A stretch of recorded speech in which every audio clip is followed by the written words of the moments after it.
السلام علیکم، میں ہوں ذیشان اظہر۔ جب ہم قرب قیامت اور امام مہدی کی بات کرتے ہیں تو ایک ایسی نشانی کا ذکر بار بار آتا ہے جو دشمنوں کے دلوں میں ہیبت پیدا کر دیتی ہے۔ وہ ہے خراسان کے کالے جھنڈے۔ حدیث میں آتا ہے، جب تم دیکھو کہ خراسان کی طرف سے سیاہ جھنڈے نمودار ہوئے ہیں تو ان کی طرف آؤ، اگرچہ تمہیں برف پر گھسٹ کر ہی کیوں نہ جانا پڑے، کیونکہ ان میں اللہ کے خلیفہ مہدی ہوں گے۔ آج ہم بات کریں گے کہ یہ خراسان کہاں ہے۔ کیا یہ جھنڈے ماضی میں نکل چکے ہیں یا ان کا نکلنا ابھی باقی ہے؟ آئیے تاریخ اور احادیث کے ورق الٹتے ہیں۔ سب سے پہلے یہ جاننا ضروری ہے کہ قدیم خراسان کہاں تھا۔ آج کے نقشے کے مطابق اس میں افغانستان کا بڑا حصہ، ایران کا مشرقی علاقہ، تاجکستان، ازبکستان اور پاکستان کے کچھ سرحدی علاقے جیسے خیبر پختونخوا اور بلوچستان شامل ہیں۔ رسول اللہ صلی اللہ علیہ وسلم نے اس خطے کی طرف اشارہ کر کے ہمیں ایک ایسی قوت کی خبر دی تھی جو امام مہدی کی نصرت اور مدد کے لیے نکلے گی۔ یہ وہ جنگجو ہوں گے جن کے دل لوہے کے ٹکڑوں کی طرح مضبوط ہوں گے اور ان کے جھنڈے سیاہ ہوں گے۔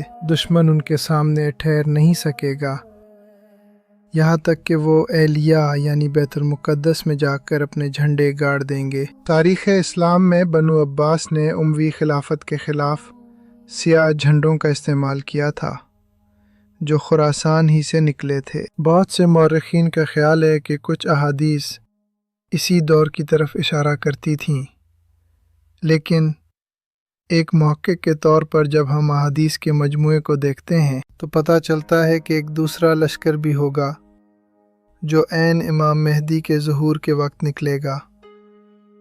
وہ لشکر مکہ پہنچ کر امام مہدی کی بیعت کرے گا اور ان کی عالمی خلافت کی بنیاد بنے گا۔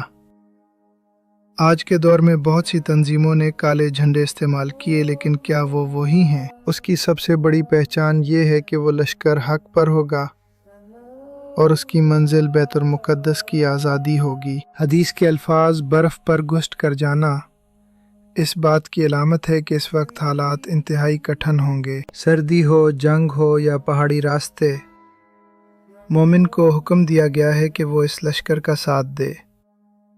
یہ کالے جھنڈے دراصل غلبہ اسلام کی علامت ہیں۔ یہ وہ لوگ ہوں گے جو دنیا کی چکا چوند سے دور اللہ کے دین کی سربلندی کے لیے نکلیں گے۔ آج کل کے عالمی حالات، خاص طور پر افغانستان اور ملحقہ علاقوں میں ہونے والی تبدیلیاں، لوگوں کو اس پیش گوئی کی طرف دوبارہ متوجہ کر رہی ہیں۔ لیکن ہمیں یاد رکھنا چاہیے کہ صرف کالا جھنڈا اٹھا لینا کافی نہیں، بلکہ کردار کا صحابہ جیسا ہونا ضروری ہے۔ میرے بھائیو، خراسان کے ان جھنڈوں کا تذکرہ ہمیں یہ سکھاتا ہے کہ حق کا ساتھ دینے کے لیے ہمیں ہر قربانی کے لیے تیار رہنا چاہیے۔ فتنوں کے اس دور میں اپنی آنکھیں کھلی رکھیں اور مستند علم سے جڑے رہیں۔ اگلی قسط میں ہم بات کریں گے دریائے فرات کا سونا پر، کہ کیسے خشک ہوتا ہوا دریا ایک عظیم جنگ اور خزانوں کی پیشگوئی کر رہا ہے۔ کیا آپ کو لگتا ہے کہ خراسان کا وہ لشکر اب جلد ظاہر ہونے والا ہے؟